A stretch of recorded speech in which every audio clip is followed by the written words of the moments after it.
Vaishnavanamapi Shuchiputram Atra Swarupam Rupam Tasyakraja Muripurim Mathurim Kushnavartim Radha Kundam Girivaram Ahoradika Madhuvasam Rapto Yasapatita Kripaya Sri Guru Tam Natosmi Gurave Gaurachandraya Radhikaya Tadale Krishnaya Krishna Bhaktaya Tad Bhaktaya Namo Namah Ananda Leelamaya Vigrahaya Hema Bhattavyatschavi Sundaraya Tasmai Mahaprema Rasapradaya Chaitanya Chandraya Namo Namaste Chaitanya Chandraya Namo Namaste Chaitanya Chandraya Namo Bhakta Vihina Aparada Lakshe Jivtasya Kamari Sauram Kamadi Vipamahitam Shanam Prapana Vrinde Namaste Charanarvindam Vrinde Namaste Charanarvindam Govinda Damodara Madhaveti Haribo Govinda Damodara Madhaveti Govinda Damodara Madhaveti Govinda Damodara Madhaveti Everyone Hey Krishna Hey Yadava Hey Saketi Govinda Damodara Madhaveti Sham Sundar Shikhanda Shekhara Smaraha Smurali Manada Radhika Raskamama Kripa Nithe Swapriya Charana Kinkurim Kuru Tavaivasmi Najivami Tayabana Iti Vikyaya Devitam Namam Charantikam.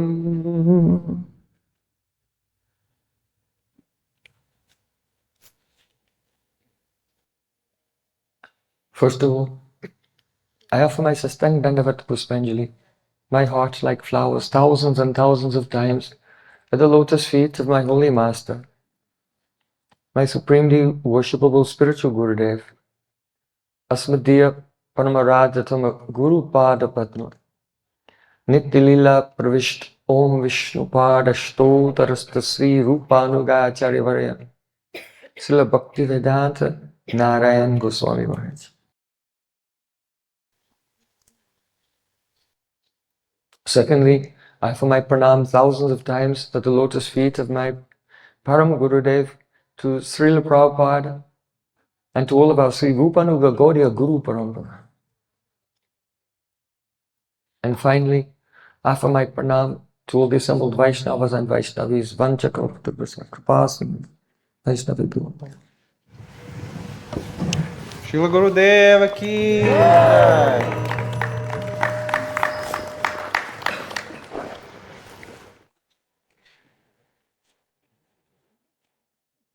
By the causeless mercy of Sri Gauranga Gauranga, we have assembled here in this transcendental place beyond time and space, in the lap of Giriraj Govardhan,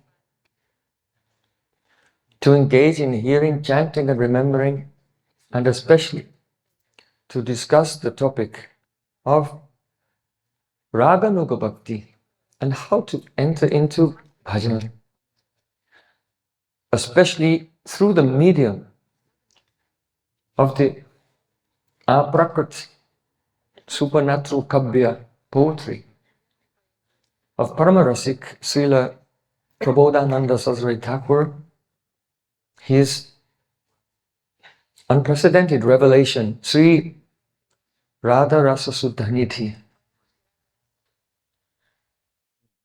What is Raganuga Bhakti? To understand what is Raganuga Bhakti, first one has to understand what is Ragatmik Bhakti. Iste swara sikhi raga parama vistatha bhavet tanmayi yad bhavet bhakti satra ragatmikodita.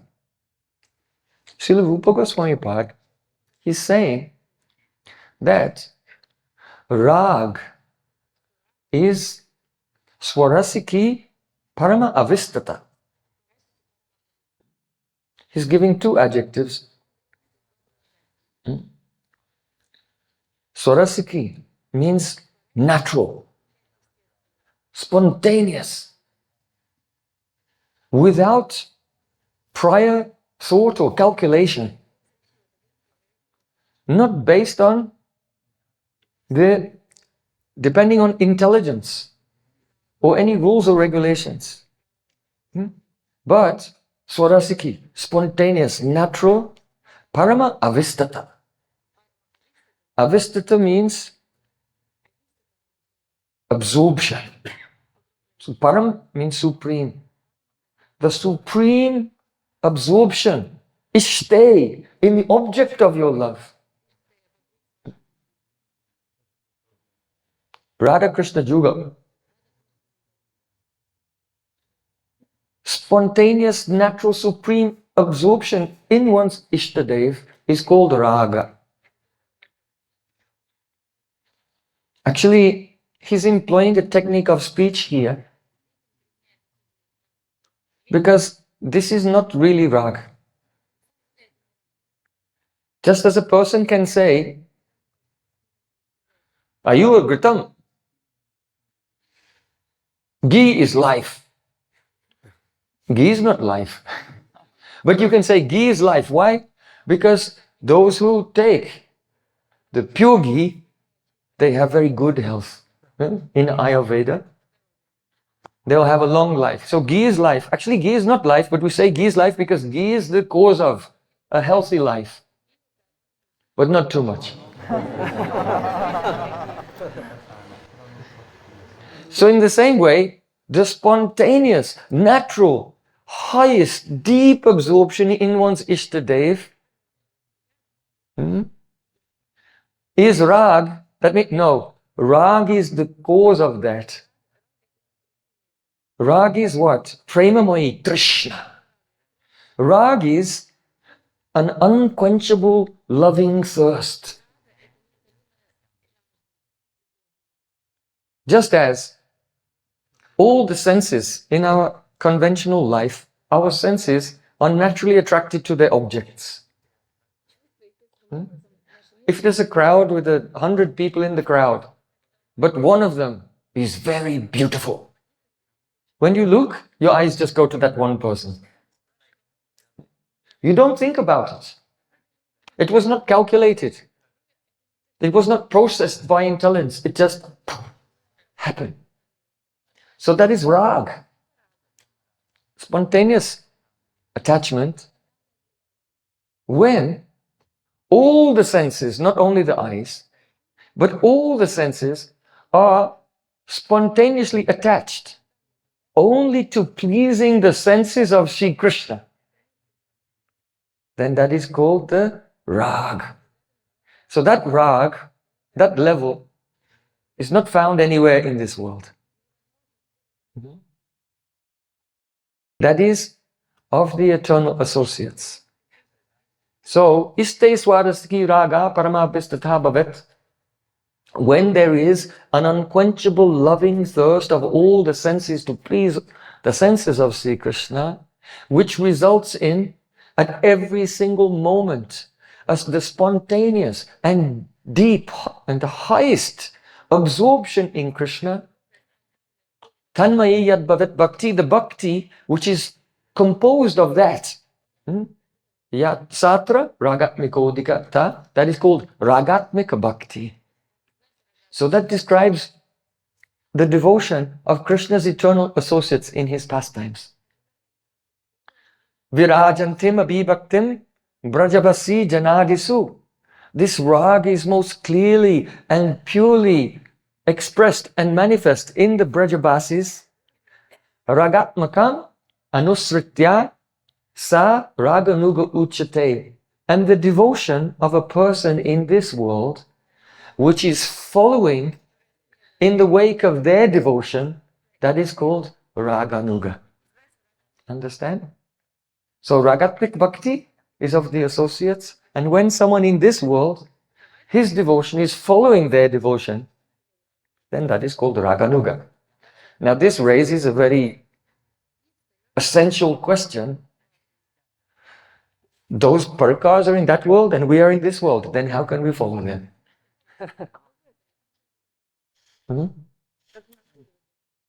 So many persons, they don't ask this question. And so it's very prevalent today, in these times of Kali Yuga, that quite childish and sentimental concept of Raganuga Bhakti is very common.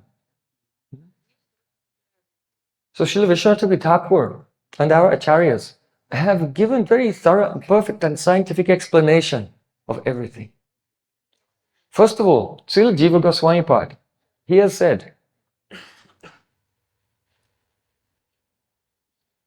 Pratamam namna shravanam antakaranam shuddhyatam apiksham shuddhet antakarane rupa shravanena tadudoi yogyata bhavati. In the beginning, the possibility, the ability to hear the name of Krishna, it depends on the shuddhata, the purity of the antakaran, the innocence, the purity of the chitta. How do you know if you have heard the name of Krishna? Nam abhas will chaito darpanamarjanam begin to clean the chitta. And when the chitta becomes steady, then one can hear the name of Krishna. Prabhupada Bhaktisiddhanta Thakur said that the name of Krishna is such that it puts one in the state of the Advaigyan, non-duality. And in hearing that name of Krishna, there is no possibility of the arop, of bhogya bhav. If you hear the name of Krishna, but still one's consciousness has the possibility of arop, superimposing the sense that anything in this world can be enjoyed by anyone other than Krishna, then you have not heard the name.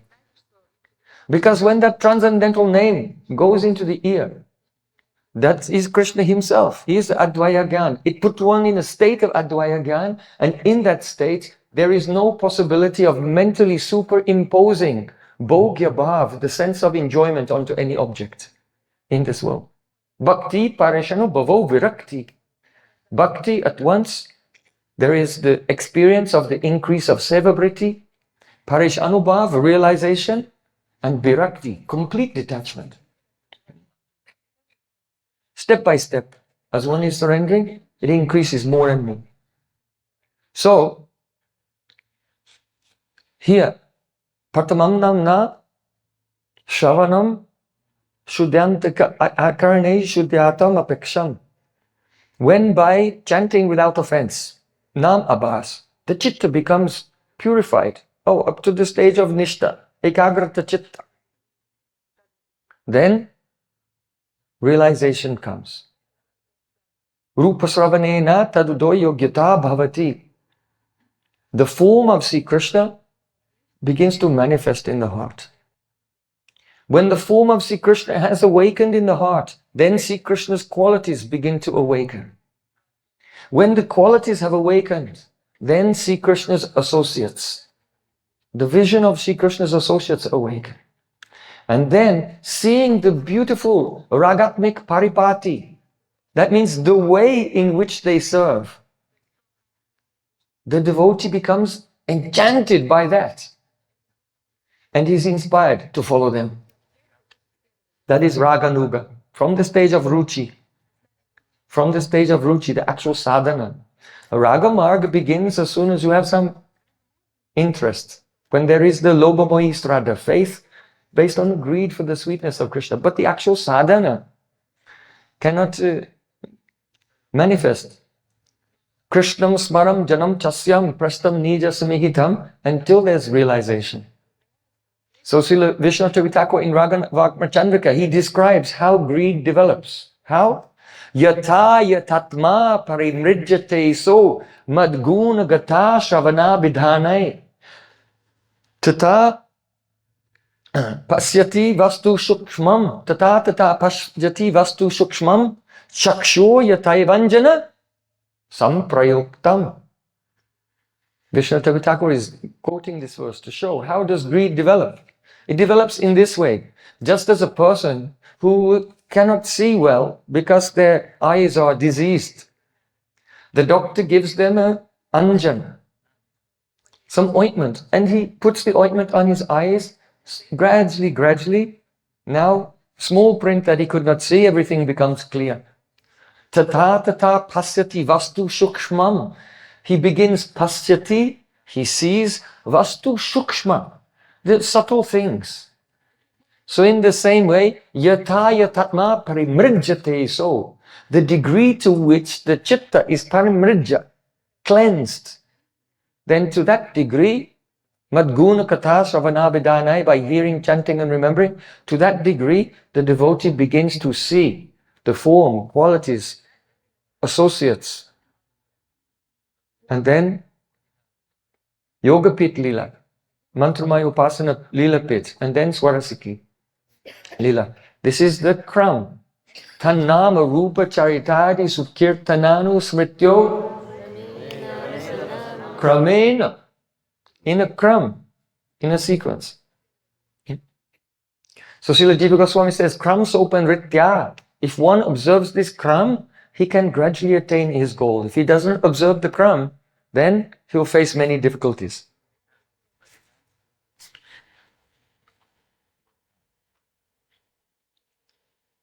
The chitta, the heart, is compared to spatikmani. Spatikmani means a crystal. And when the devotee is listening to the beautiful way in which the associates of Krishna are serving, how Madhya Yashoda is doing lalan palan, pampering, feeding, nourishing, taking care of Sri Krishna. How the sakas are playing with him, joking with him, wrestling with him. How the gopis are teasing him, stealing his flute, arranging for him to meet with Radhika. All of these things. As the devotee is hearing these things, if the chitta has become in ekagrata, then realization is occurring at the same time. At that time, the devotee, he sees the ragatmik paripati, the sweet way in which the associates are serving. Tad bhavadi madhurye srute di yadapakshate natash chasta yuktim cha tal lobut patilakshanam. The symptom that the greed is becoming mature is that upon hearing about the sweet loving moods of the associates of Krishna, how they're serving him, then here the word srute means on hearing. In the commentary, Jiva Goswami says here srute means on hearing, means kinchid anubhuti, on realizing something. Not listening and then thinking, what does it mean? but actual hearing. Just like Krishna said in Bhagavad Gita. Bhagavad Gita is 700 or so verses. And in the end, last two verses which are spoken by Krishna and Arjuna. What is the last thing Krishna said in Bhagavad Gita? Kachid etat shrutam partha tvayeka graina chaitasa kachit agyana sammoha pranastaste dhananjaya. Krishna said, Kachit etat shrutam. Did you hear this? And how did you hear it? Did you hear it? Tvayeka graina chaitasa, with ekagrata chitta, one-pointed chitta. If you have listened with a one-pointed chitta, then, Arjun, there should be some result. What is that? Kachita jnana sammoha. Has your agyan, has your avidya, has your bewilderment been pranastaste dhananjaya, has it been removed? Avidya is there in the heart. Avidya, the avarnatmaka vritti of avidya, the covering points of avidya, is not a positive thing. It is abhav. It is an absence. So when the soul who is covered by avidya looks inside, what is there? Nothing. This absence is avidya. This absence is agyan. This absence is an unchanging thing. So because of this, psychologically, we project onto the world our own avidya and think everything is staying the same. We accept the non-eternal to be eternal. This is avidya. But when one is engaged in bhakti, then Tesham evanu kampatam aham agyana jantama nashyam yapma bhavasto jnana deepena bhashvata. In the midst of that avidya, the absence, the dark, what is darkness? Darkness is only the absence of light. See, Krishna says, to show my devotees special mercy, I illuminate their heart. That is, see, Krishna himself appears in the heart when chanting the holy names. Hare Krishna, Krishna Krishna, Hare Hare, Hare Ram, Ram Ram, Hare Hare. So this is the test. Did I hear or not? Krishna's question at the end of Gita. Did you hear it with ekagrata chitta? If you did, then your avidya was dispelled. What did Arjun reply?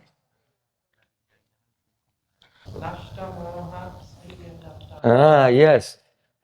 Nashto moha smriti labdha tvat prasadam mayachyuta katosmi the sandeya karisye vachanam tava. He said, yes, Krishna, I heard it with ekagrata chitta because nasto moha, my bewilderment has been destroyed. Smriti labdha, and I have attained smriti. I attained remembrance. Remembrance means the appearance of Sri Krishna in the heart.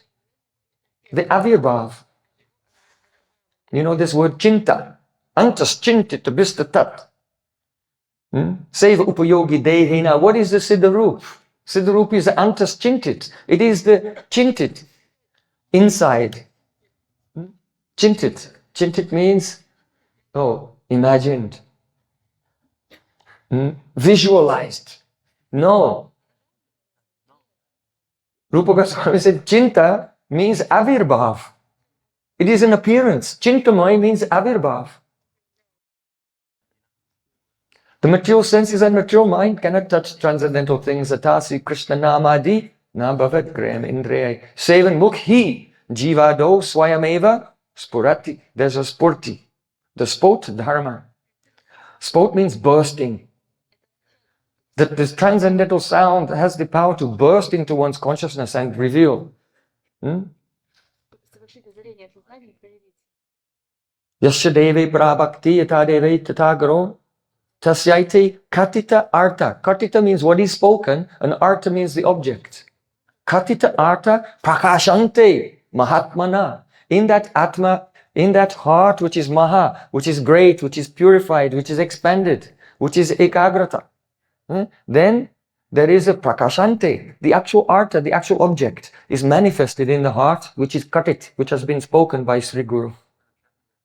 Understand? This is what Krishna and Arjuna are discussing it, the very last two verses that they speak in Bhagavad Gita. Of course, there are a few more verses spoken by Sanjay, but these are the last two verses of Krishna and Arjuna.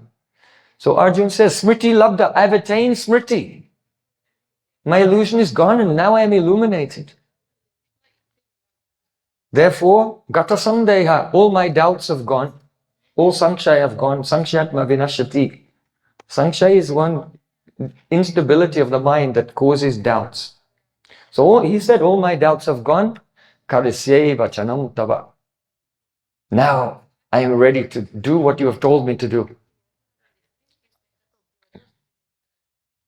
I am ready to serve.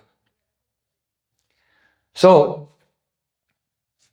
we are discussing, Jiva Goswami said, when the devotee is hearing about the sweet loving paripati, the ragatmik paripati, the methods of service of Sri Krishna's associates, then their rag is like Sudakar, the moon. Sudakar means a form of nectar. Their rag is Sudakar, moon. And from that moon, some rays come. They're called Karabhas. They're like the hands. The rays of the moon are the Kara, the hands of the illumination of the moon are the hands of the moon. So that Karabhas coming from the moon of the rag of those associates, that ray, it touches the spatik mani, the crystal of the heart, and at that time, that crystal shines. It becomes ulasit. Ulasit means shining. And expanding and joyful. And then when the heart is ulasit and the person has taste in that ulas and he engages now in sravanam, kirtanam, smaranam and all the various angas of bhakti, Guru Seva, everything. He engages in all the angas of bhakti inspired by that ulas. That taste in the ragatmik paripati, then that is called Raganuga Bhakti. This is Jiva Goswami's explanation. Rupa Goswami Pad has said, Yatra Ragana Bhaktatvad, Yatra Ragana Bhaktatvad, Pravrichi Upajayate, Shashanenaiva Shastasya, Sa Vaidhi Bhakti Uchate. Vaidhi Bhakti is defined by two characteristics. One is Shashanenaiva Shastasya. The scripture gives some discipline. You must do this because you are a conditioned soul in the cycle of birth and death, and you'll be crushed again and again by the time, by your karma. Because you are part and parcel of God, you must serve Him and engage in His service. So that's one aspect of Vaidhi Bhakti. But that is not the main swarup. The main swarup is Yatra Raga Anuvaptatvat. Pravriti Upajayate. The instigation, the pravriti, that which is inspiring us to engage in devotion, it is the person has Yatra Raga Anuvapt. He has not attained rag. Now, of course, someone in this world does not attain rag. So here, rag means ruchi in the rag. Srila Jiva Goswami Padang, Srila Vishwanath Thakur. So a person who has not experienced as an experience, as a realization, ruchi in the rag of those associates, in that kram of realization, then that person, he cannot be inspired by that, so he is inspired by his own logic, reason, and scriptural injunction. But when Nata Shastra na yuktim cha talobat patilakshanam, when the realization comes, now he is really inspired by the taste in their rag. As a realization, now his intelligence is no longer dependent on his logic and reason and shastra. This is the symptom that lobh, greed, has awakened. Still, Vishwanath Thakur said, even though he is no longer dependent on the injunctions of Shastra for his inspiration, but still he's dependent on Shastra to find out how he can attain that goal for which he has become so greedy. Just like a person who has attained greed. Oh, this milk. Everyone is enjoying milk. It's very delicious. I also want some milk. So then you'll have to learn from someone. Look, first of all, you have to get a cow. After that, you have to manage that the cow should be pregnant. After that, the cow will give birth to a calf. And after that, you can get some milk. So though the intelligence is not dependent on Shastra for the inspiration to engage in bhakti, but still, in the Ragamag, one has some dependence on scripture to point the way. What do we have to do to attain our goal, really? Actually, not pretend. So,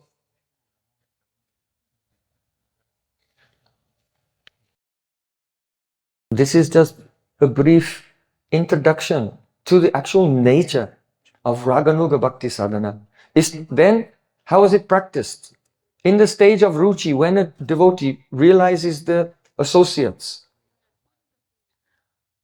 Rucha bhavena nana vikshepavati ragatmik bhakti shaili nabijanati. Jiva Goswami Pad said, in the absence of Ruchi, then there'll be nana vikshep, different types of distraction. The mind is not steady. In the absence of Ruchi, the mind will flit here and there when trying to chant and remember. And in that state of vikshep, ragatmik bhakti shaili nabijanati, one cannot know, one cannot understand what the methods of service are of the associates, the ragatmik associates. So Ruchi is necessary, some realization of those associates is necessary. Then you can Krishnam smaran janam chasya prastam nija samihitam tatat katar chaschaso kuryad basam braje sada. Remember Krishna along with the associate, but focus on mainly the associate. Bhattaji was saying today that the chitta has this quality that whatever it's focused on, it becomes like that. That quality is called samapati. Just like a yogi. Yogi can meditate on air and his chitta becomes like air, then he starts to levitate. This is through samapati, the yogis get the mystic powers from various elements, and because the chitta has this nature, whatever you focus on, it becomes like that. So kita pesa skrita rudha kudayam tamanusmaram samrambabhaya yogena vindate tatsarupatam. Jiva Goswami gives this verse from Srimad Bhagavatam to explain Raganuga Bhakti. Just like one telkata, one type of worm is trapped in a hole in sandstone, and one bringi, a wasp, has come and trapped, and he's trying to get that small insect. So the insect is trapped and the big wasp is there. All he can hear is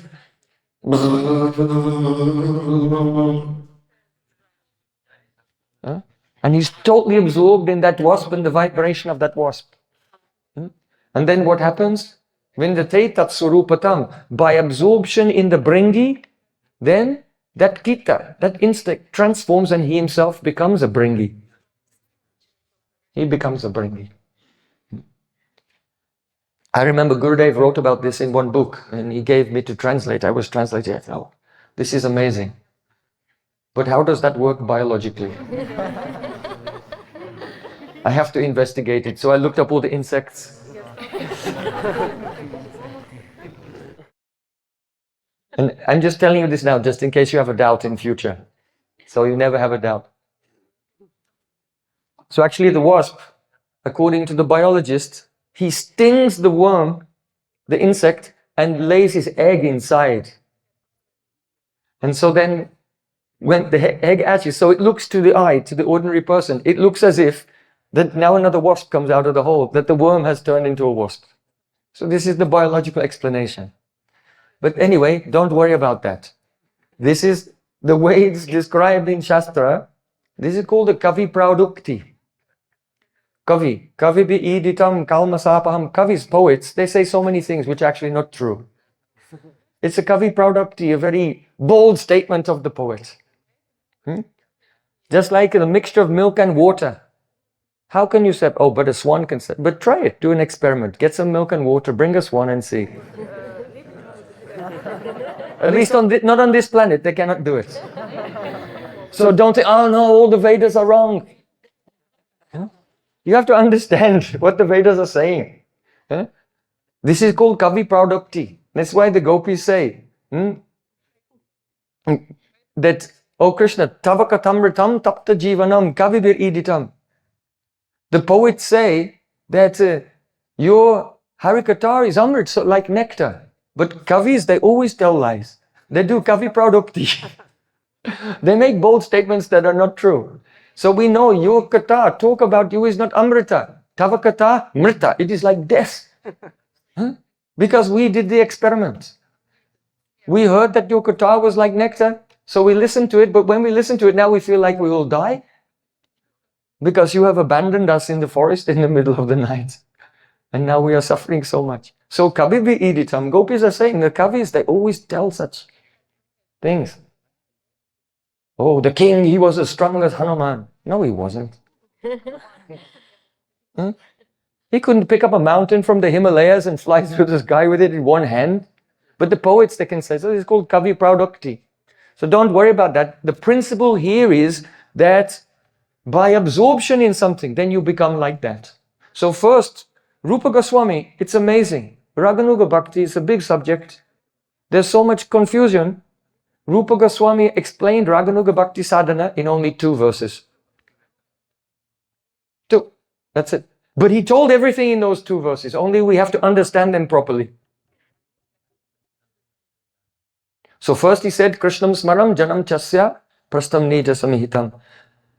Remember Krishna and an associate whom you desire to serve in their wake, following like them. Be absorbed in that associate. Tat katar chascha. So here, the katar of that associate and their service to Sri Krishna, Kuryat basam brajay sada, and reside here in Braja. If not physically, then by mind. So what does it mean? If the person, he is in the stage of ruchi, he is remembering the associate and seeing that associate in his heart, being absorbed in that associate, his chitta transforms and becomes like that associate. Then the next verse comes, asakti. Seva sadaka rupena siddha rupena chatrahi. Pujapad Sri Achutal Bhatta Goswami ki jai.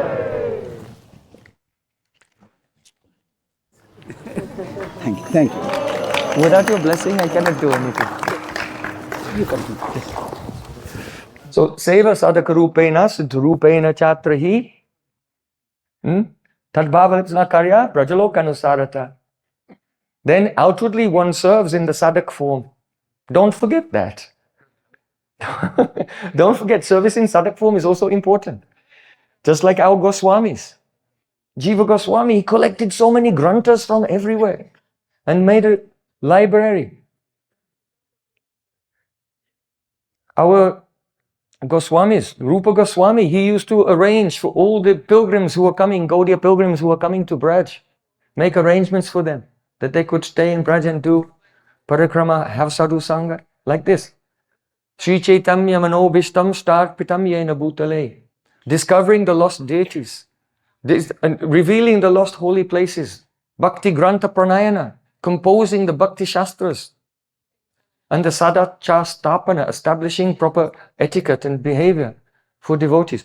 So don't forget, Sadaka Rupena, Seva Sadaka Rupena, that has to be done. And also, Siddha Rupena Chatrahi, when there is the Avirbhav, Chintamoy, Siddha Deha, manifests inside, in the stage of Asakti.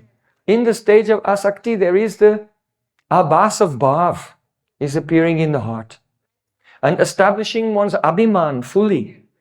In that Siddha Deha, then that Bhav Abhas in the stage of Asakti turns into actual Shuddha Sattva Visheshatma Prema Suryang Susamyabhag Ruchibist Tamasanya Kridasa Bhava Ujate. So this is the some of the theory of Raganuga Bhakti.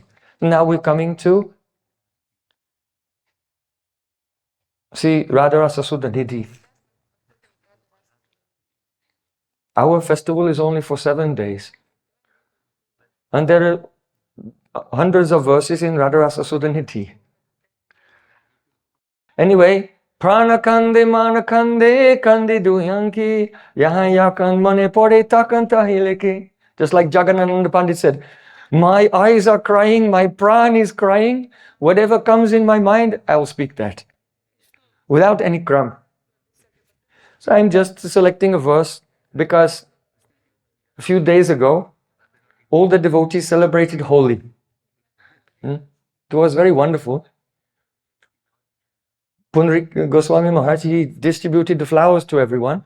Then he wanted to sing a song and explain it to get everyone into the spirit of Holi before we throw the flowers.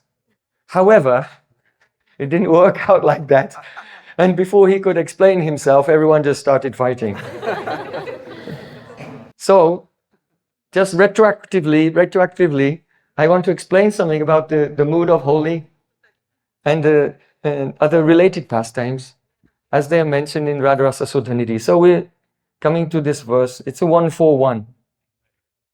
Aho bhuvana mohanam madura madhavi mandape madutsava samutsukam kimapi nila pita chabhi vidagdametanam mito dridadad anurago lasang madam madhyayate kada chirataram madhyamana. Srila Prabodhananda Saraswati Pad is saying, Aho! This is the interjection of surprise. And great longing. Aho! This couple, Radha and Krishna, they enchant the whole world. Bhuvana Mohanam. They enchant the whole world. And they are very eager to play in the Madhutsava. Madhu Utsav. So Madhu Utsav can mean two things. One is Madhupan Lila. And the other Madhu Utsav is the springtime pastime of Holi. When they are very eager to play in this Madhutsava, at that time, Kimapi. What is that? It's something indescribable. Nila Pita Chabi. The bluish luster of Sri Krishna and the golden luster of Radhika mixed together. So beautiful. Udva Moolam Adahasakam Ashwatam Pro Avyam. In Bhagavad Gita, Krishna said, there's a tree with the roots up and the branches down. That means reflection. This world is a reflection of the spiritual world. Srishti sthiti pralaya sadhana shakti reka chayeva yasya bhuvanani vibhakita. This world is a reflection of the spiritual world. But it is a vikrita tuchcha pratifalan. Vikrita, distorted, tuchcha, insignificant pratifalan. An insignificant, distorted reflection of the beauty of the spiritual world. But still, there's some similarity. So everywhere you go, you see forests. It's green. Why is it green? Because when Radha and Krishna meet in the forest, the bluish hue of Sri Krishna spreads everywhere. The golden hue of Radhika spreads everywhere. And blue and gold mixed together makes green. So everywhere you see green, just remember the meeting of Radha and Krishna. How beautiful they look at that time. Mita Dridatara, their mutual, very firm anurag for each other.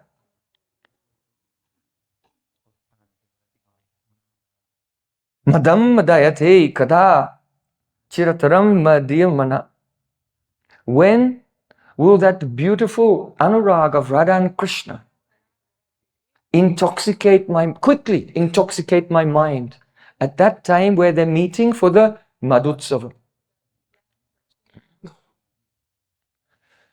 Our Srila Rupa Goswami Pad has this seva abhilas. Pramada madana yudha ramba sambhavu kabhyam pramodita hridayabhyam hanta brindavanesho kimahamiya yuvabhyam panalilun mukabhyam chasakam upaharisye sadhu madvikapurnam. The vine, the creeper of Srila Rupa Goswami Pad's Seva Abhilas, desires to serve Radha Krishna, is such that on that creeper there's one desire. Pramadam madam yudha ramba sambhava kabhyam. See, Radha Krishna have come together in a beautiful kunj of Vrindavan. And they are very eager to engage in the Yudha, war. What kind of war? Surata samara bheri. Surata samar. Loving battle. Battle of love. But at the beginning, at first, then panalilun mukabhyam. They think, first we should drink some honey wine. So Srila Rupa Goswami is thinking, when will, seeing that expression on the face of Srimati Radhika and Sri Krishna, they're eager to play together, but they're thinking, first we should drink some honey wine. Then Brinda Devi has prepared the chasaka, a very beautiful golden goblet filled with the fragrant honey wine from the forest. And then Rupa Manjari, detecting the desire in the heart of Radhika, Sri Ishwari Drishtivagadi Sarvingita Vichakshanam. This is the characteristics of the kinkaris of Radhika. That all of Radhika's words and gestures, Sarvingita Vichakshanam, they're expert at reading them. So then Rupa Goswami is part saying, when will I then take up the golden goblet of honey wine and place it before Radha and Krishna? Very beautiful service. This pastime of the Madhu Utsav is so sweet. See, Krishna takes the goblet and he is about to drink. And he looks and he sees the face of Radharani reflected in the surface of the Madhu. Then he already becomes intoxicated. Even before drinking, only seeing the reflection of Radhika's face in the Madhu. And then Krishna takes it. But actually, in Prem, there is what? Chow, cheating. Apahas, teasing. Competition, the sparda. All these things. So Krishna is cheating. He pretends to drink some and then passes the goblet to Radhika. The Radhika is very simple. So then she takes it and she drinks. Now it becomes fragrant with her, the touch of her lips. Then Krishna is very eager to taste. Then see Krishna, he'll take, but just only, he goes like this, but only takes a little bit. And then Radhika takes and Krishna is encouraging, oh, take more, take more, take more. So Krishna is staying somewhat sober, but making Radhika become more and more intoxicated.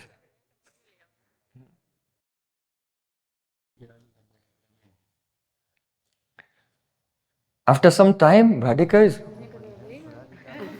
sitting in the lap of Krishna and falling out of his lap. Oh, come.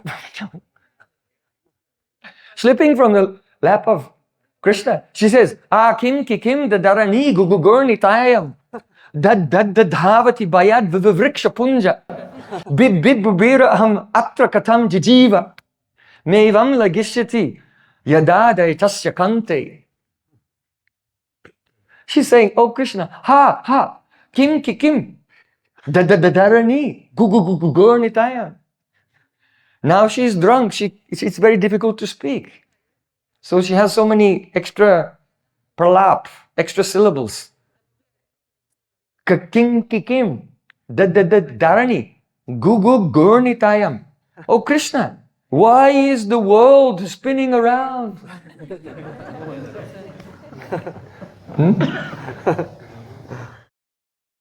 The Dhavati. She looks in the forest. Why are the trees running away in fear? The trees, she thinks the trees are running away out of fear. I'm afraid, Krishna. Katham jivami. How will I stay alive? Evam lagishati yada daitasya kante. When will I? This is Srila Vishnu Thakur Seva Abhilas. When, after serving the Madhu, will I see Radhika slipping from Krishna's lap, describing all her visions, and then tightly holding on to Krishna to be saved? How will I save my life? So beautiful. Hearing these things, the devotee was having the spurti, seeing this in his heart. Then he thinks, this ragatmik paripati is so beautiful. The spatik mani, the crystal of his heart becomes ulasit with the karabas of the raga-sudhakar.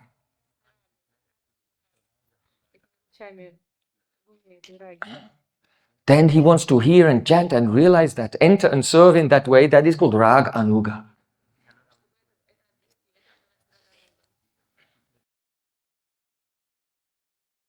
Pramadamadar ramba sambhavu kabyam. Radha and Krishna become intoxicated and they play together. But Radhika, she has so much suridrati. That means love for her friend, Lalita. So then she says to Sri Krishna, Karoti nadam murali rali rali. Brajangananam matranam tanam tanam tanam tanam. Tato viduna bhajate jate jate. Hare bhavantam lalita lita lita. This is the nature when intoxication comes. Then from the lotus lips of Radhika, very beautiful the syllables, they come repeated unnecessarily. This is called the pralap, useless syllables. She said, Karoti nadam murali rali rali. Murali rali rali. Oh Krishna, you play on your, when you play on your murali, on your flute, at that time, brajangananam, hridayam, rin, matranam, tanam, tanam, tanam, tanam. It churns the hearts of all the brajangana, all the beautiful gopis. Tato viduna lalate, bhajate jate jate, hare bhavantam lalita lita lita. Lalita is very much afflicted. Why don't you go and cure the affliction of Lalita Sakhi? In this way,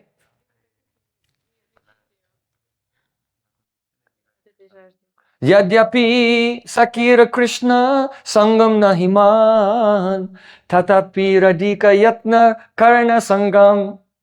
Even though the Sakhis, they don't have any desire to meet themselves with Sri Krishna. But Radharani, she makes so many efforts to arrange their meeting. Nana Cheli Radha Preri Krishna na Karai Atma Krishna Sangha Hoite Koti Sukha Pai. Nana Chale Preri. She inspires them on the basis of chal, deception. Radharani deceives her Sakhis in so many ways and makes them meet with Krishna. And when Radhika's Sakhis meet with Krishna, Radhika feels Koti Sukha Pai, 10 million times more happiness than her own meeting with Sri Krishna. Anyonye Vishuddha Prem Kari Rasa Pushta Tasa Para Prema Deki Krishna Hoya Tushta. It's amazing. When Krishna sees the Sakhis want to arrange Radhika to meet with me, Radhika wants to arrange the Sakhis with me. When Krishna sees the Anyonye Vishuddha Prem, the pure love between Radhika and all her Sakhis, seeing that the rasa is nourished and Krishna Hoy Tushta, Krishna becomes completely satisfied. It's something amazing. So this is called Madhutsava. The Madhupan Lila, drinking Madhu. The motivation of one of the motivations of Krishna behind this, he's Rasik. So whatever he does, he fulfills many, many objectives all at the same time. So one of the objectives is this.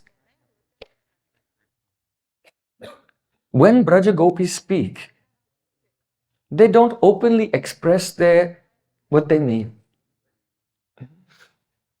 They will not openly express. Only if they come in the stage of Unmad. If they become in Unmad, then what they feel may just come out. Sinchanganastva purakena. Hasavaloka kalagicha rich chayagnim. In Unmad, Radharani may say, oh, there is a fire in my heart, Krishna, that your smile and your flute have ignited. So you preach to us about Dharma.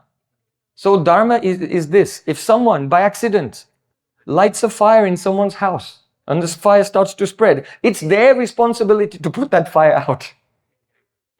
So you preach to us about Dharma. So you have lit this fire, and so you have to put it out. And this fire is such vast. It's such a vast fire that it can only be extinguished with a flood of your Adaramrita. Actually, quite shameless to speak like this.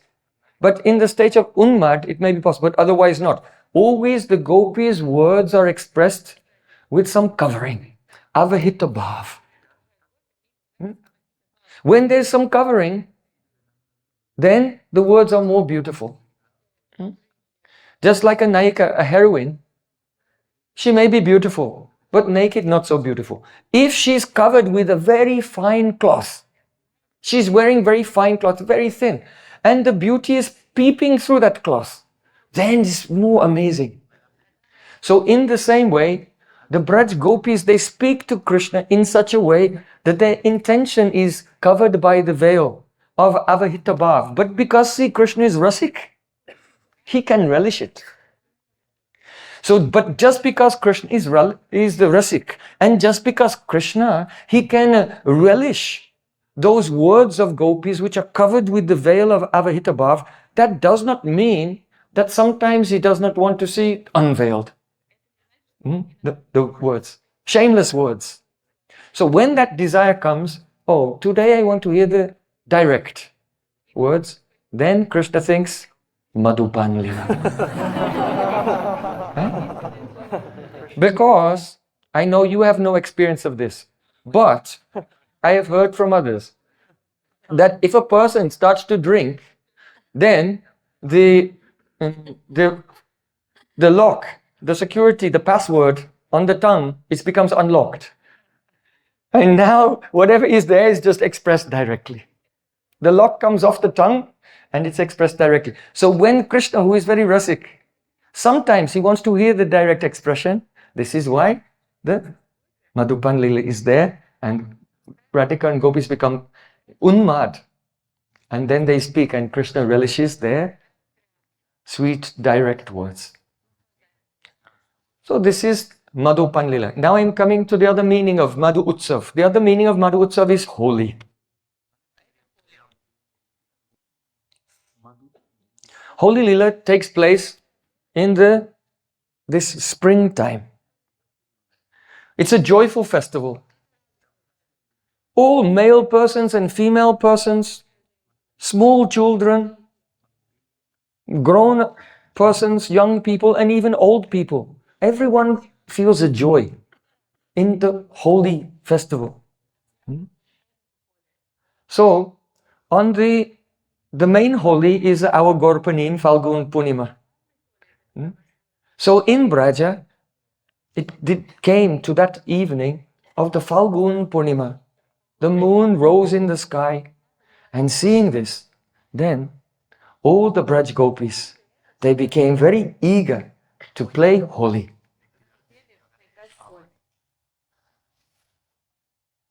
They were all decorated in most beautiful Sringar and the Abaran.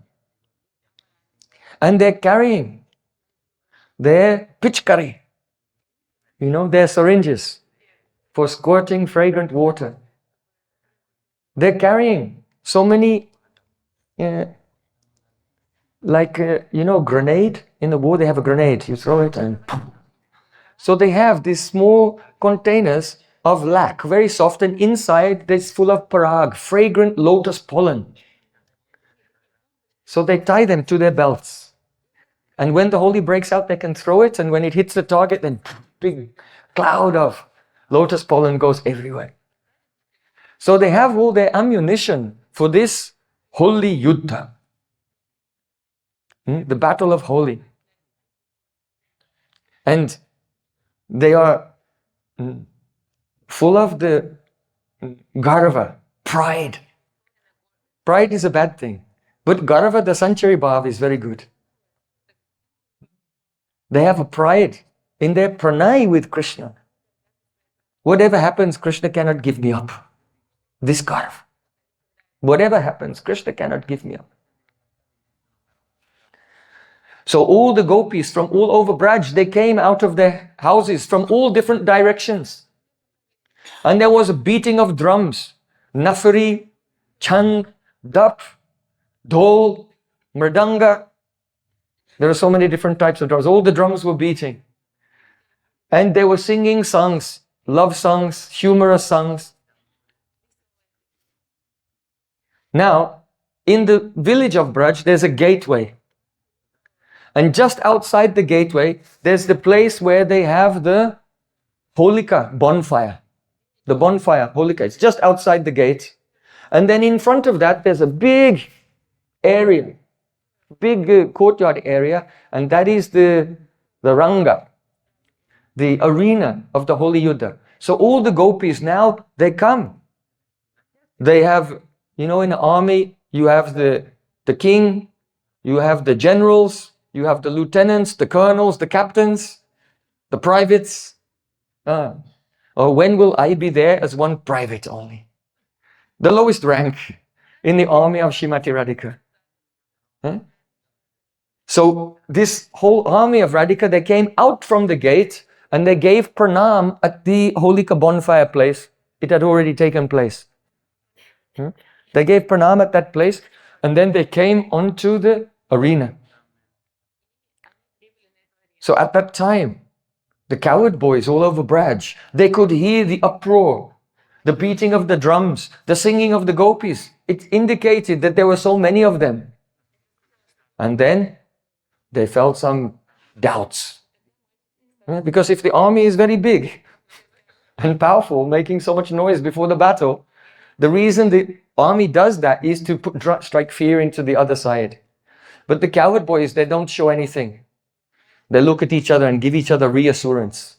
Subal, Madhu Mangal, Dam, Vasudham, and others, Ujwal, they look at each other. We can defeat them. We can do it. They give each other reassurance. So they steadied their mind, and all the cowherd boys from wherever they were, they came together in their formation with Sri Krishna, and they came out of the gate of Braja. They also, because it's the custom, they gave pranam at the place of the Holika fire, and then they came on, gopis on this side, and gopas came on this side, and they made their formation there. Then Krishna, Balaram, and all the cowherd boys, they all began to play their instruments and made a loud sound. Now, this happens always before a battle. The two sides blow their horns and beat their drums. So at that time, when they were showing their pride, then the gopis, they spread out. And the cowherd boys saw the gopis. There's so many, and they're coming all around us. And they became struck with wonder. So then, at that time, the Sakhis of Radhika, they kept one throne there. And they sat Radhika on the throne as the empress. The Akhanda Samrat, unchallenged, undisputed empress of the world. And Radhika sat on the throne, and her Sakhis, they took chamar, white chamar, and white umbrella with jewels above her head. these are the insignia of the emperor. There may be so many kings, but only the emperor can have the white chamar and the white chatra.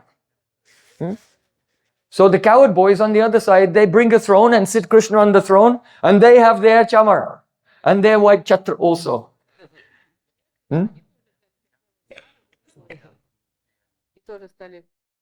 So now, if you cannot have two persons in the same planet claiming to be, I am the emperor of the world. It must lead to some conflict. Or one side can peacefully accept subordination to the other side, and then the conflict can be avoided. So go inside the feeling of this Holi. Holi is a mock war, play war between Sri Krishna and his Sakhas and Radhika and her Sakhis. Krishna and Radhika play like kings, king and queen of separate kingdoms. And their Sakhas and Sakhis, they play as generals and various positions and ambassadors. So, in this world, this is like the world of politics. So, in the art of diplomacy, there are 4 upai, 4 methods. Sam, dam, bhed and danda. So the first one is sam. Sam means to make reconciliation, make alliances. The kings, they used to, someone would offer his daughter to marry the other king's son, like this. They would make alliances and it would solve the problem. In some, you have to open the diplomatic channels and use persuasion, use reasoning. So when a conflict arises, when there's a difference of opinion, the first step is to negotiate and make alliance. Then, if that's not going very well, then the next step is dan, to give some gift, or dam. It can be dan or dam, both. Dan means to give some wealth, and dam means the price that you pay for peace. So some wealth is offered, and then the other person, all right, we'll accept it. You can be the king. We'll not go to war. We are satisfied. Then the next one is bhed. Bhed means creating doubt and dissension and conflict within the other party. Bhed means separating. Because in every state, in every country, there are some fault lines. There are some factions there who are collaborating, but their relationship is somewhat tenuous. So if you can provoke the fault lines and turn the groups within the other side against each other, then that side becomes weak. So, in this bhed, no options are off the table. It is a battle of wits. It is a battle of subversion and espionage and secret agents and double agents and triple agents, until everyone is cheating everyone else and no one knows who to trust. It gets very complicated. Because the thing is that when two sides come together and they begin negotiation, it often happens that the side is making a show of goodwill, but they have another plan. Right? One side or both sides, oh yes, we respect you, let's have a negotiation. But actually they have a plan to get the upper hand on the other person. So, they're watching each other carefully. If one side detects that the other side is actually cheating me, then the Cold War becomes hot war. Cold War becomes hot war, and then the 4th upai comes danda, the threat of weapons, and actually engaging in a direct conflict. So when the Cold War becomes hot, then ho ho ho ho Holi de Russia. Okay, that's it. Don't start throwing yet. We don't want to repeat of the previous experience. So, actually, what is this Holi? Radha and Krishna, they are relishing the nectar of Madhu Rasa in the guise of displaying the expertise in the arts of diplomacy and statecraft. But this is all Prem Vilas. Stotram yatra tatastatam prakatayats chittasya date byatam nindapi prabadam prayachati parihasa srayam bibrati doshe nashaitam gunen gurutam kenapinatanvati premna swada sikasya kasyatidayam vikridati prakriya. This is the vikridati prakriya, the method, the play of love. That instead of saying, I love you, there is quarrel, pretense, and deception. All of these things. And it's manifest in a beautiful way. They're playing the games of diplomacy, but really everything is the indirect expression of love. Raso gupta eva rasatvam apadyate. Vallabhacharya in his Subodhini Tika. Raso gupta eva rasatvam apadyate. When the rasa is hidden, then it becomes most relishable. This is the essence of the Holi. So then, Radhika's army is here. She is the empress and Krishna's army is here. He is the emperor there. Of the two sides, in this situation, Radhika's side is the first to make a move. Now, Nanda Maharaj, he has one Purohit, a priest.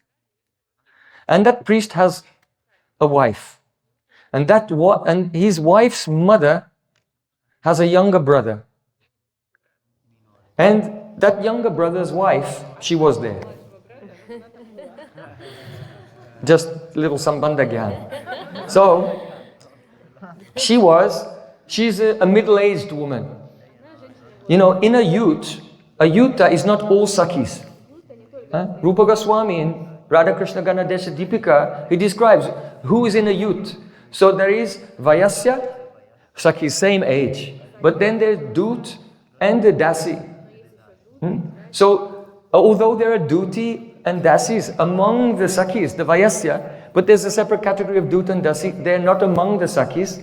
And some of them are older persons, younger persons. But they're also considered part of the Yudha. They're not always there. But in the Yudha of Radhika, there's this Ardha Vriddha. That means a middle-aged woman related in the way we have just described. So actually, without taking permission from anyone, without discussing with anyone, she just came into the middle of the two armies like a tempest.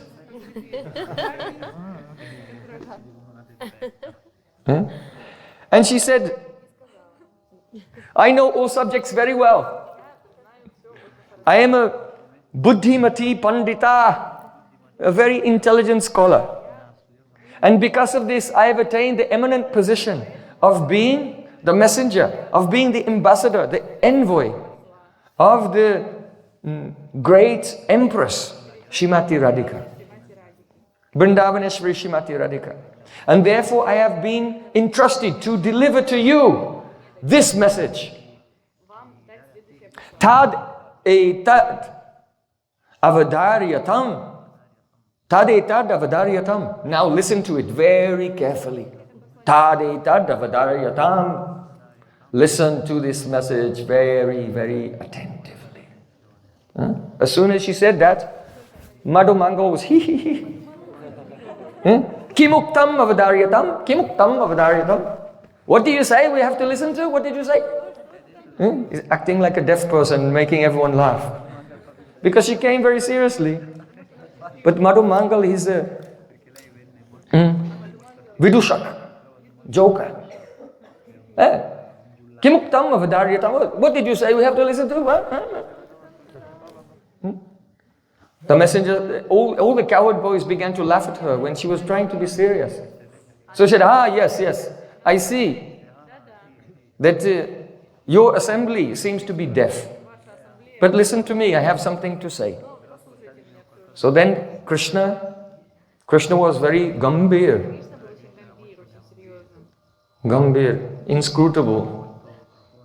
What is going on inside, you cannot tell from the outside. This is the meaning of gambhir. Krishna said, O respected one, you freely make your request as your desire and tell us what is the order of your most Honorable Majesty the Queen. That means, what is Radhika's message? Then the messenger, that Ardha-Brida, middle-aged woman, she said, our Queen Radhika has given this special order. And then she quickly held her ears and Vishnu, Vishnu, Vishnu. Because she realized she made a mistake. She didn't want to say that Radhika has given an order. So then she corrected herself. She said, the Pradhan Mantri of our Empress, that is Lalita, she has given this message. The message is this.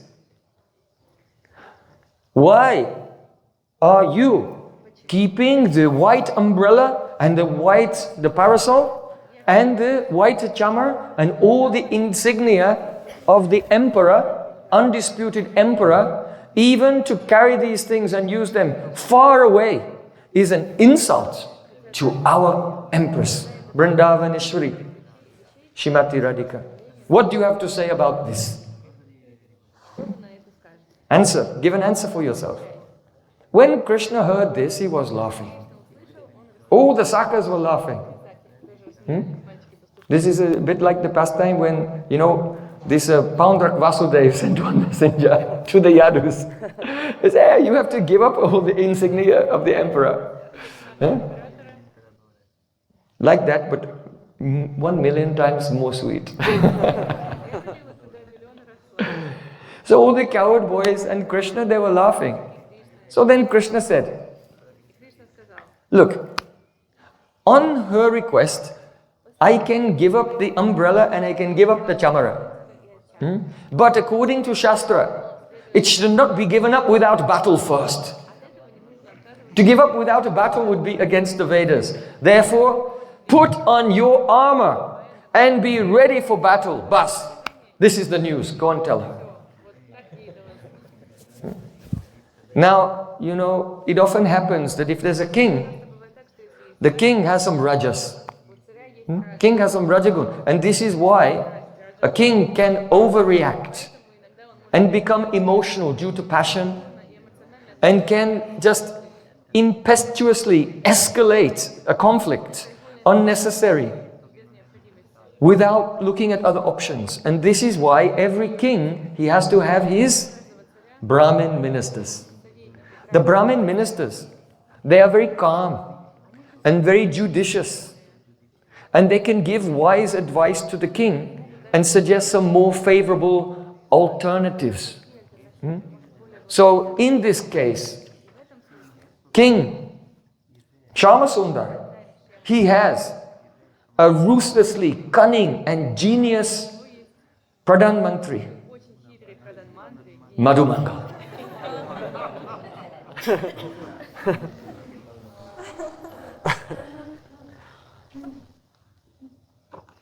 Madhumangal came to Krishna and said in his ear, Your Majesty. The minister always has the ear of the king. Your Majesty, you are independent. But please, you listen to my words, after that make up your mind. What caste are these women? And they're carrying weapons. Right? Actually, only Kshatriyas can carry weapons. So Lord Ram, if he saw someone not a Kshatriya carrying a weapon, what then? He would punish them because it's Maryada. So Madhumangal said, look, what caste are they? And they're carrying weapons, so they are dishonest persons. So when dealing with dishonest persons, then you should not be straightforward. Don't be straightforward. Krishna, give up your straightforwardness. Because Krishna is famous for being straightforward,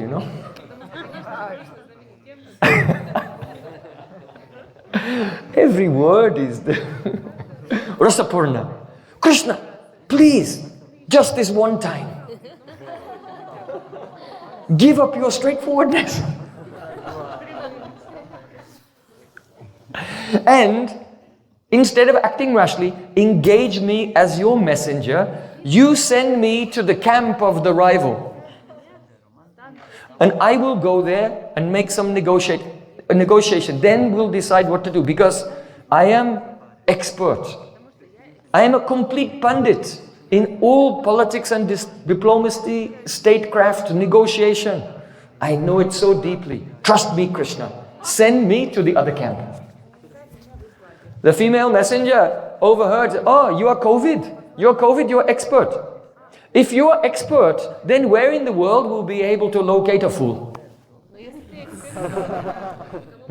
If you are the expert, then who in this world is left over to be a fool? Madhumangal laughed. He just brushed it off. Hey, Jalpaki? Jalpaki means female person who just talks nonsense. Oh, Jalpaki, in your own court, in your own circle of associates, you are Bindu. Bindu means Bigyata. Bigyata. One who is learned. You are learned in your own assembly. You are Bindu. But I am Veda-murti. I am like the shining sun of the Vedas. So a Bindu, that is a drop of water, cannot stand in the presence of Veda-murti Surya like myself. You just evaporate in front of me.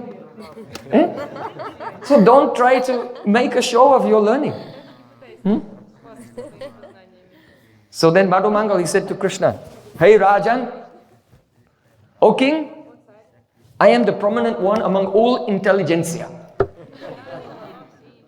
Let me go there, I'll find out their plan.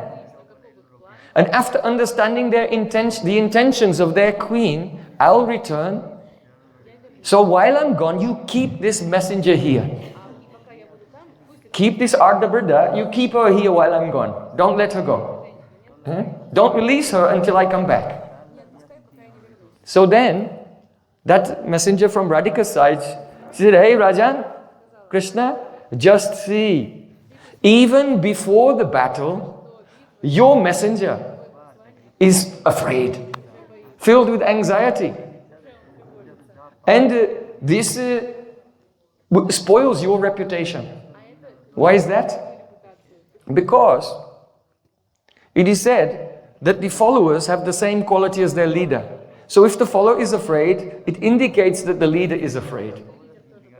And she's also indicating that he's saying, I want to go and negotiate there, but the real reason is, he thinks, this is the dhwani, what she's saying. The real thing is this, that he thinks that your side cannot win. So he wants to change sides before the battle starts.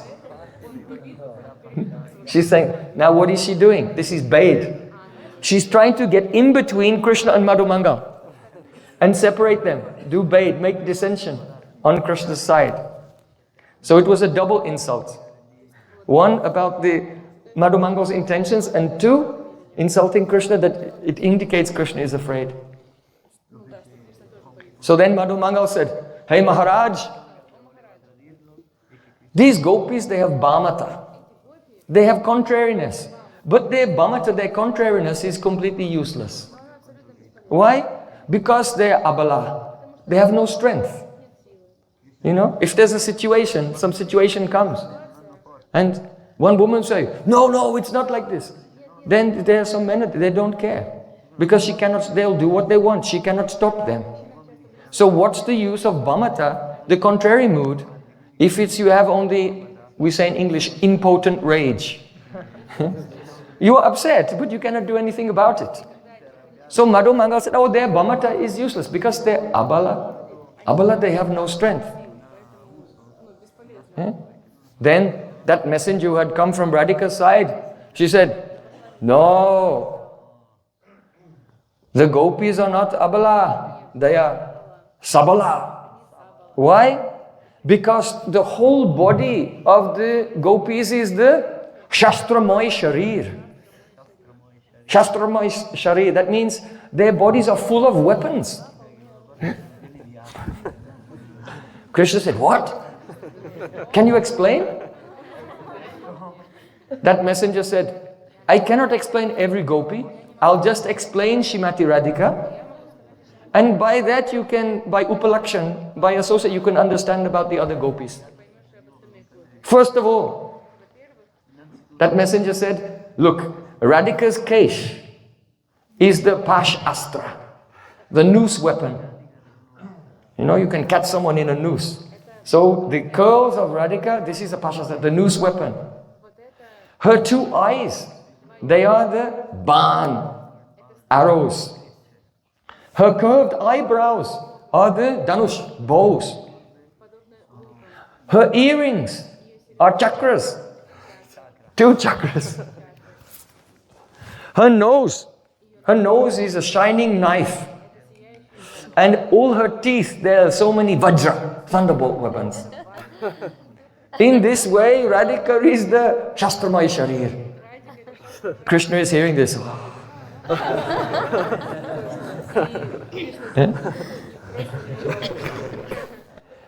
So then, very proudly, that messenger said, then who is more powerful than my empress, Shrimati Radhika? And she looked at Krishna with a dismissive glance. Oh, you are nowhere against all of these weapons. You cannot compete. So in this way, Krishna, in his heart, he was already relishing the anticipation of meeting with Shrimati Radhika. So then, Madhu Mangal and that messenger, they were arguing a little bit. Then Krishna said,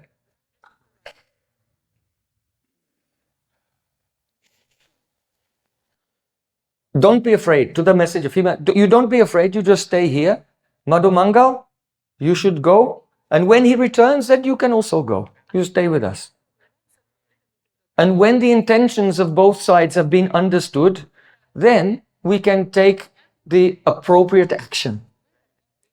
So Krishna told Madhu Mangal, yes, now you go. In person, you go there. Madhu Mangal folded his hands. He said, as you order me, oh, Maha Anubhav Maharaj. Maha Anubhav Maharaj with great realization. So then Madhu Mangal, he went through the no man's land in the middle, the neutral ground in the middle. When he arrived there, Brahmanas come, so Braj Gopis, they give pranams and smiling. And they asked Madhu Mangal, oh, why have you come? Why have you come here? Madhu Mangal said, my main purpose in coming here is to see you dance. What does it mean? I want to see you dance. Madhu Mangal said, one of your messengers came into our assembly, and there she announced, our Maharani wants to meet with your Sarvabhauma. Huh? Did the messenger say this? Completely opposite. Our Maharani wants to meet with your Sarvabhauma. How submissive. Sarvabhauma means the emperor of the whole. Our queen wants to meet with your emperor of the whole world. What? Then Madhu Mangal says, and when our Sarvabhauma heard this, he was very surprised. And he gave this reply.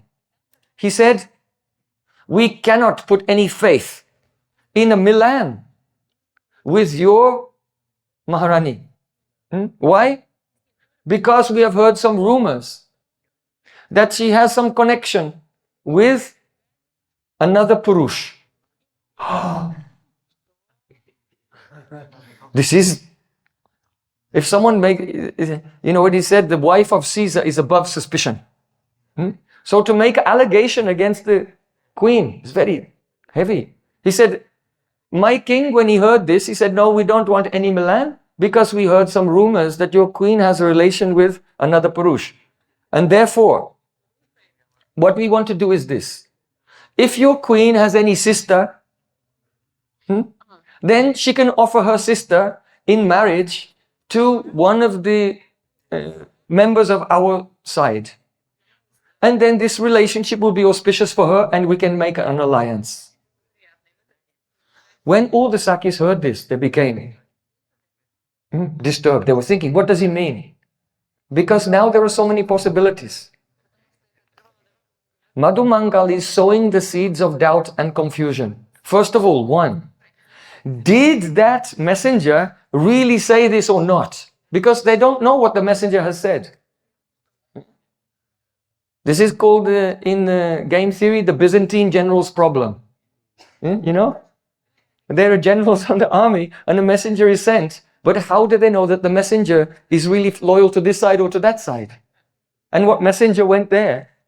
How can they solve it? So Madhu Mangala has made this doubt. So first they thought, did the messenger really say this? Secondly, if she did say this, was the messenger acting independently, or was that really the message that Radharani told to say? Or not? Then the next thing is, Madhu Mangal's coming here. If that message was sent, was this really Krishna's response or not?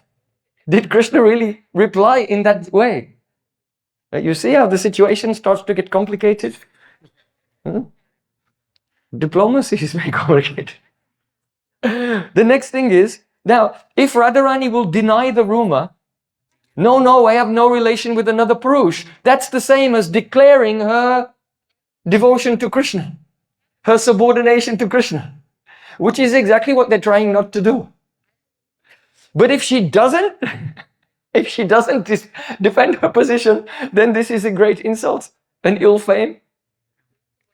So Madhu Mangal came, he's so intelligent, he set such a trap.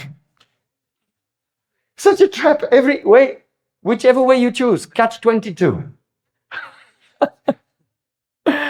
So all the gopis, they're talking to each other and thinking, what is it?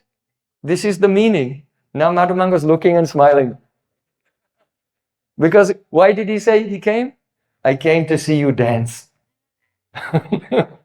This is the dance. All this confusion and discussion. All the Sakhis, they raise their eyebrows. Oh, this Dut, Madhu Mangal, he's so expert and he's completely devious.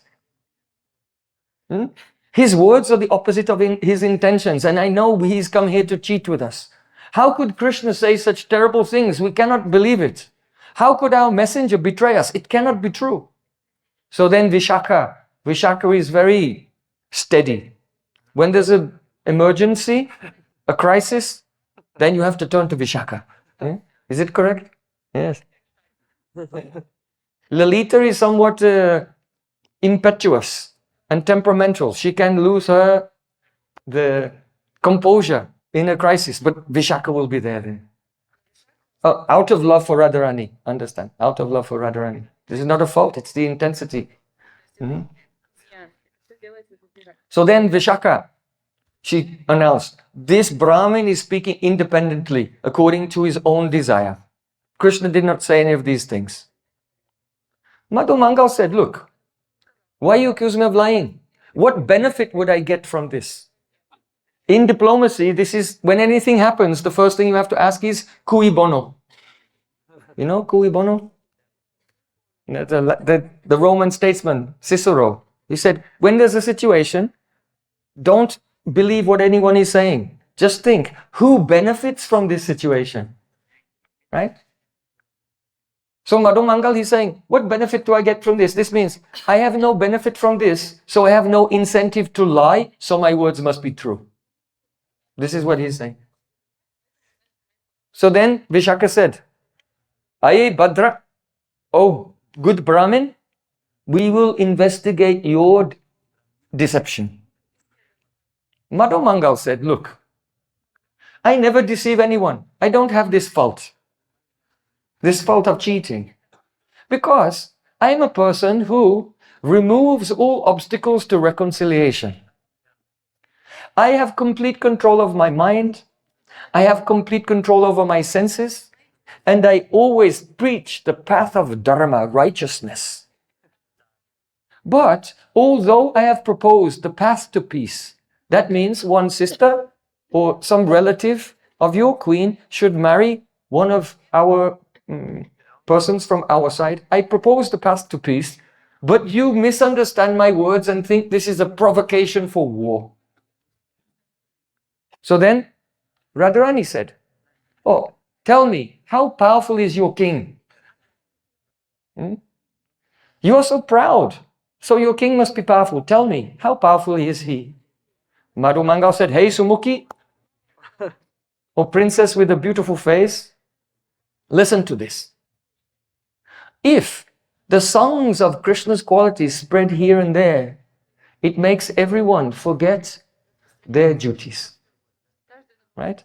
I know many of you, you have good education, you have good jobs, everything, but now you have left everything. Why?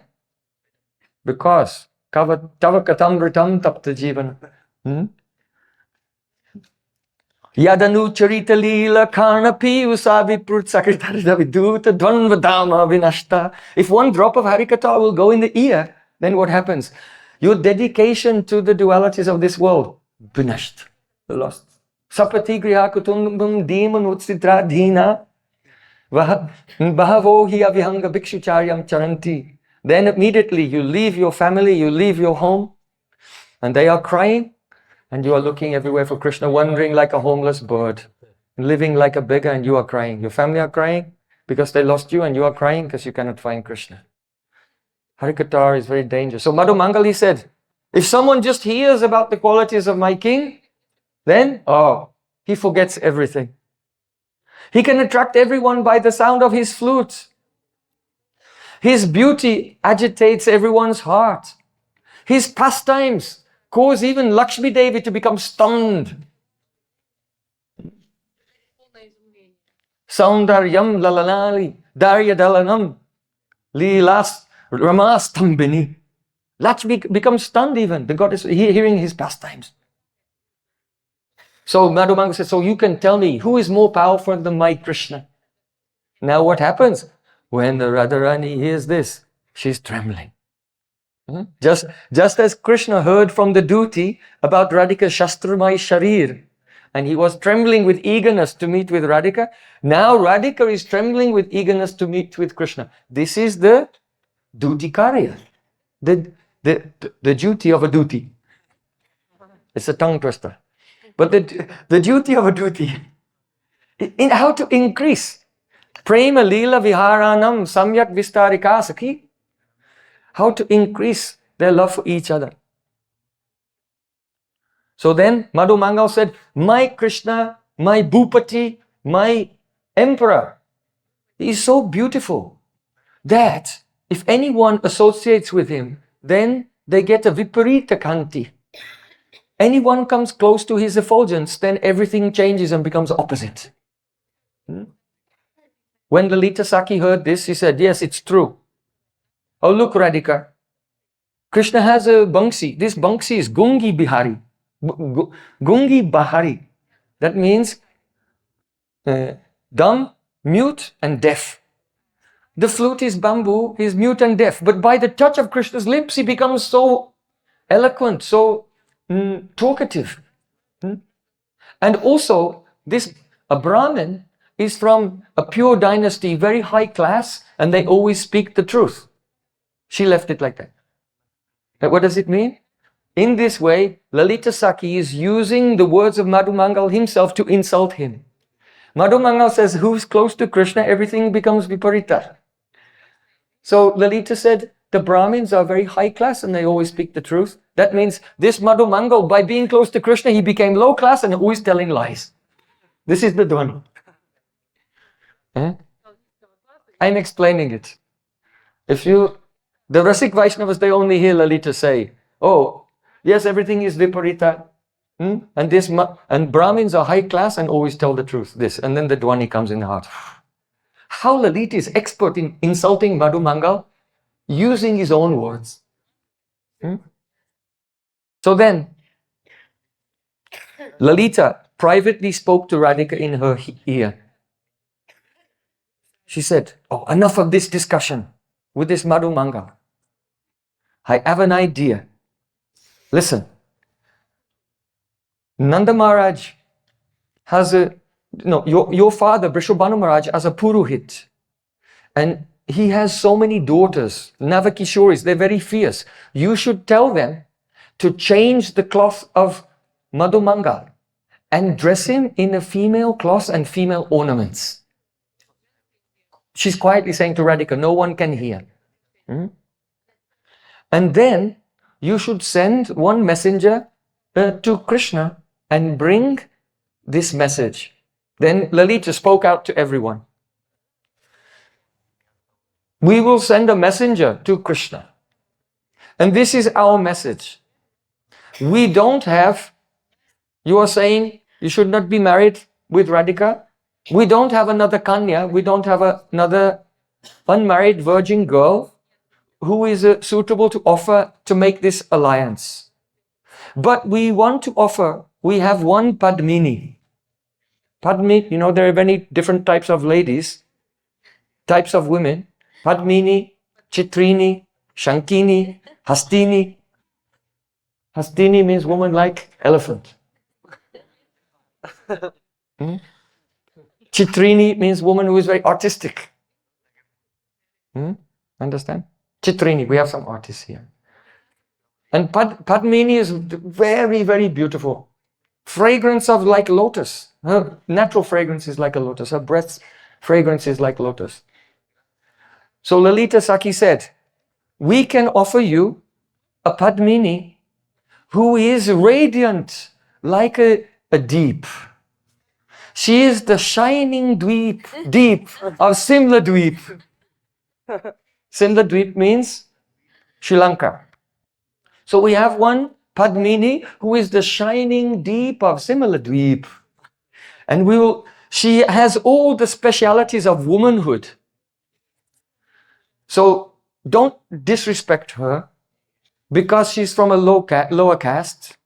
Because if a Padmini woman appears in a low caste, she's still Padmini and she should be accepted. Because in the Manusmriti, it is said there, Amedyadapi kanchanam. No. Vishad api amritam grayam. You should accept nectar even if it comes from poison.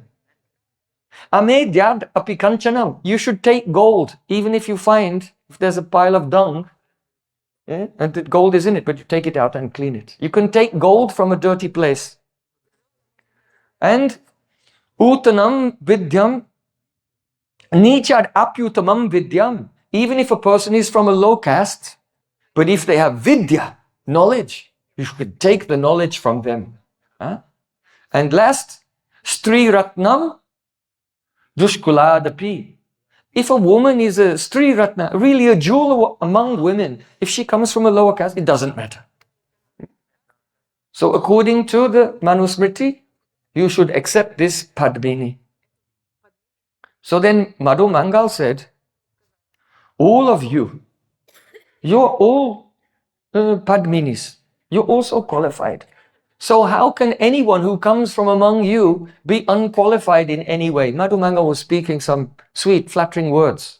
Lalita became angry. Don't insult us.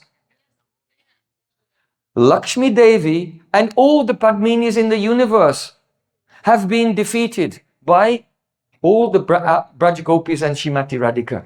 So don't compare us, Braja Gopis, to any Padmini. Then Radharani was laughing and she moved her eyebrows. To whom? Giving a signal to the daughters of her father's Purohit. There were 50 very ferocious Navakishoris, and by that she gave some signal. Now Madhu Mangal, he was thinking, who is this shining deep of Simla Dweep? Who could it be, the shining deep of Simla Dweep? Who could it be? And as he was thinking, Radharani moved her eyebrow, and all those ferocious Navakishore, they came and they grabbed Madhu Mangal. And before he knew it, his cloth was gone here and there, and he was decorated, and he was the shining deep of Simla Dweep himself. It was a trick. Radhika was trying to make a trick to trick Krishna into marrying Madhu Mangal.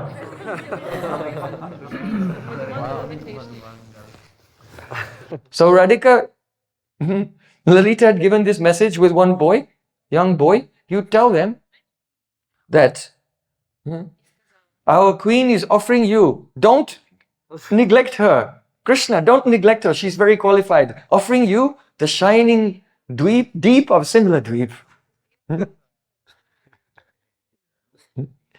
So then, when Krishna saw the messenger went there to Krishna's side, and Krishna heard the message. Krishna was very suspicious. Who is this shining deep of similar dweep? So then he thought, no, I will not come into it could be a trap. I will not accept this kanya, this bride, but I can offer one bridegroom who she can be married to. So then he told some ladies, some older ladies in the group, and they went and they took everything, and the next moment that Radha-rasa-sudhanidhi, that old lady who had come, they disguised her as the bridegroom. So now, in diplomacy, everyone makes a show of negotiating in goodwill, but they have another plan. But when the ill will is detected, then what will happen? The explosion of hostility will come. So now, on one side, there's Radhika's army, and they have a beautiful kanya to be offered in marriage to make alliance between the two groups. And there's a beautiful bridegroom, very young and handsome. That means old woman. Dressed up as the bridegroom. Not so old, Radha-rasa-sudhanidhi, middle age. Huh?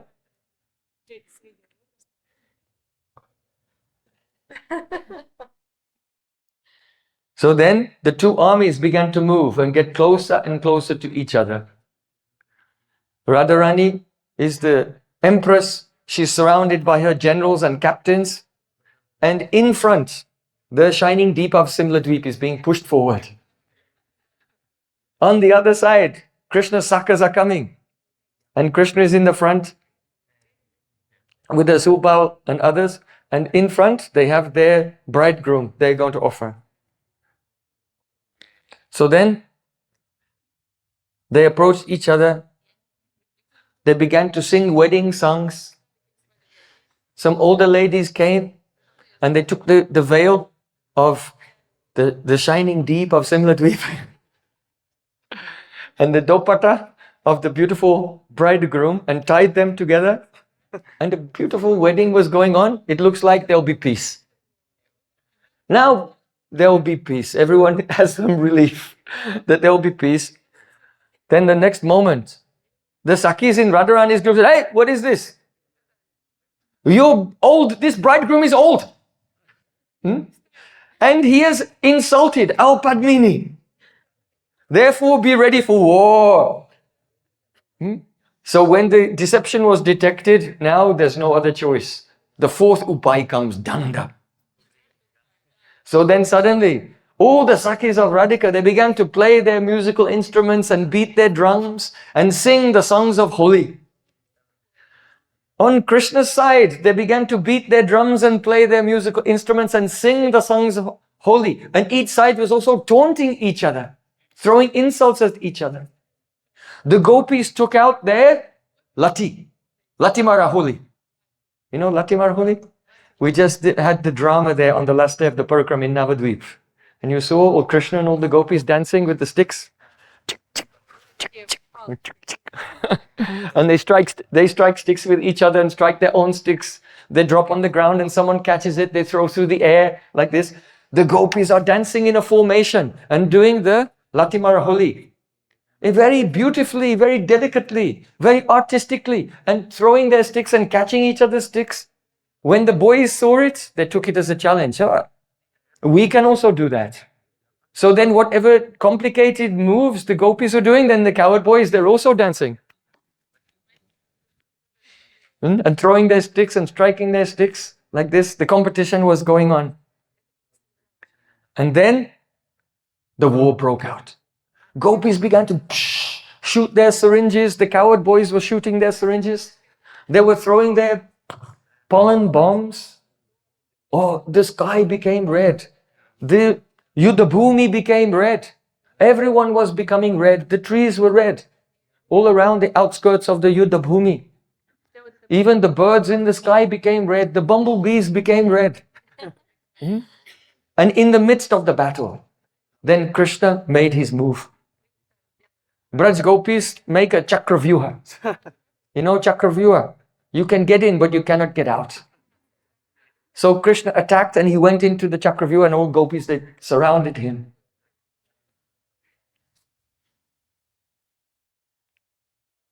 The main weapon in this war is the glance. An arrow can miss, but a barb will never miss. So at once Krishna became injured by the glances of the gopis, and the gopis became injured by the Prem kataksh, loving glances of Sri Krishna. Krishna was striking with the sticks of the Braja gopis. He was wrestling with them hand to hand, and he was pushing them out of the way, gradually, going through one level to another, and finally he made his way through all the armies to the king, the empress, Shrimati Radhika. At that time, now, Radha Krishna, they met together and they began to fight with their sticks in a dance. Beautiful. They were going faster and faster and doing so many moves and counter moves. And it was so beautiful.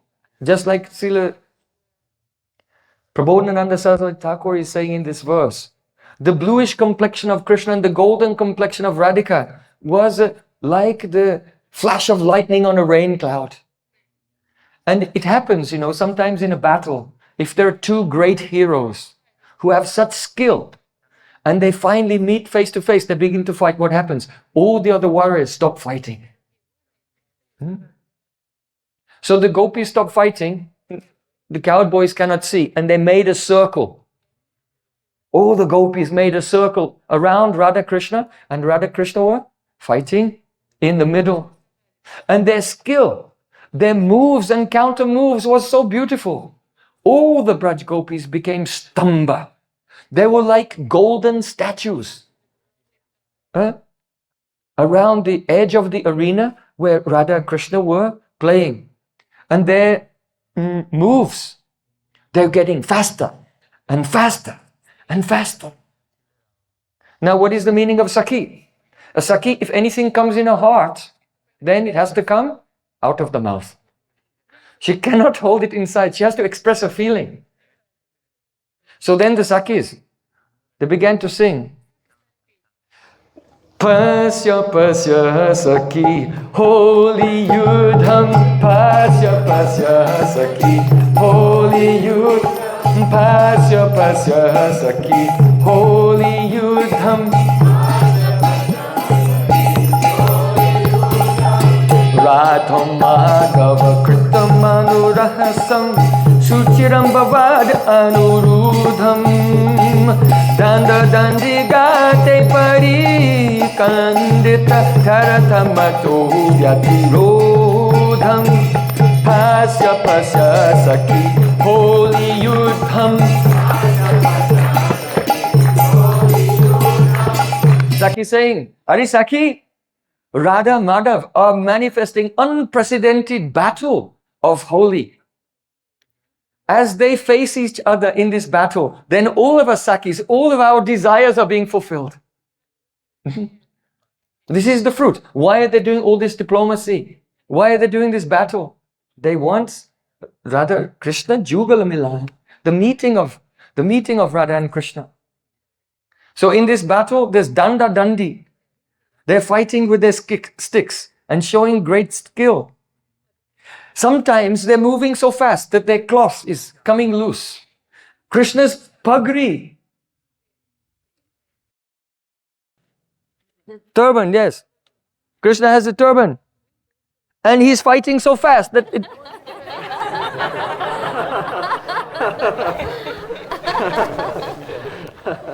it falls over his face. That's it. And when, at that time, if Radhika's anchal falls over her face and she cannot see what she's doing, then Krishna steals a kiss. And if Krishna, his pagri falls over his eyes, he cannot see. At that time, Radhika steals a kiss. So they take that chance to taste Adaramrita. Bhuja bhagjagena hari bahudarachi Hridaitasya panalila Chakravaka yuga geni ravakali Yatra mohu kritishila Pasya pasya saki Holi Yudha Pasyapat means look, Saki, look. Are you looking? Tata tata pasyati vastu shukshmam chakshuryatai samprayuktam.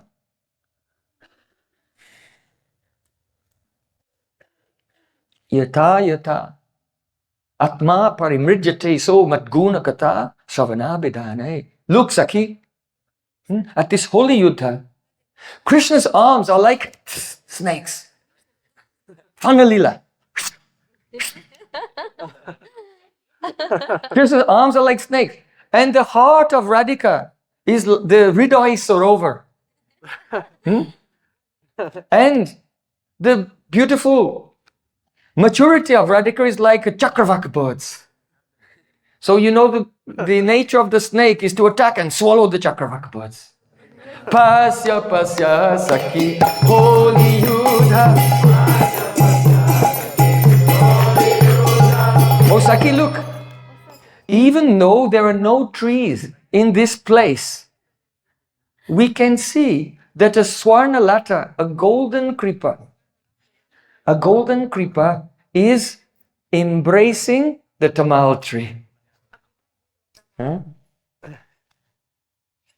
At that time, when the golden creeper embraced the tamal tree, then all the Sakis, they closed the circle and they captured Krishna. And they took him by force and they brought him back to the Shivir, to the camp of Srimati Radharani. Then the Sakis are saying, oh look, the gopis have made Krishna sit down and they're pouring water all over him, which is the fragrant with kasturi. They're doing Abhishek of Krishna. And Radharani is stealing his flute. It's not surprising that she's stealing his flute because she has already taken the jewel of his heart. So now, see, Krishna is completely defeated. Completely defeated. He is being defeated by Radhika. He has accepted his defeat. He's been captured, kidnapped and taken to the opposing camp. So then what happens?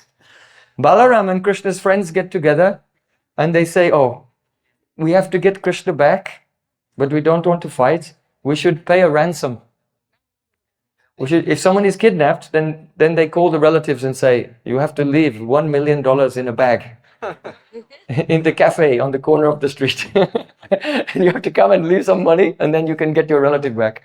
So Balaram, he decided, oh, let's get so many gifts. And they collected so many valuable jewels and ornaments and they put them together. And then they offered this as a ransom for Krishna's release. So then, receiving all these jewels and ornaments, the Sakis, they released Krishna and he came back to his side. Now really, Radhika is the empress. Krishna has been defeated. In this way, the peace treaty was made and the demigods began to shower flowers from the sky at that moment. And all the Sakis sat down and Sri Krishna sat down with the Sakis and Srimati Radhika and began to sing the glories of Srimati Radhika. Radhe Radhe Radhe Jai Jai Jai Sri Radhe.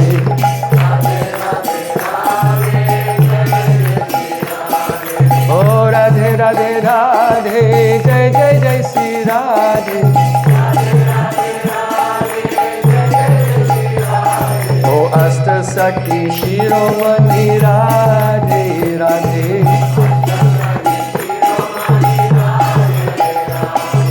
Vrindavana Vilasini Radhe Radhe.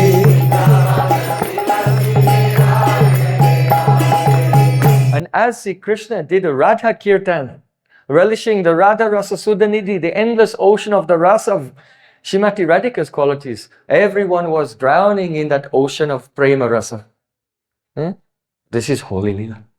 So Srila Prabodhananda Saraswati Thakur was saying, when will I be there as a kinkari in this pastime?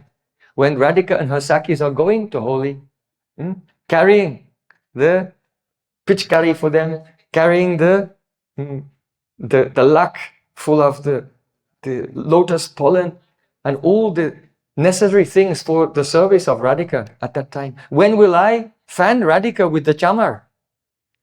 Being very proud that she's Vrindavan Chakravarti, the Empress of Vrindavan.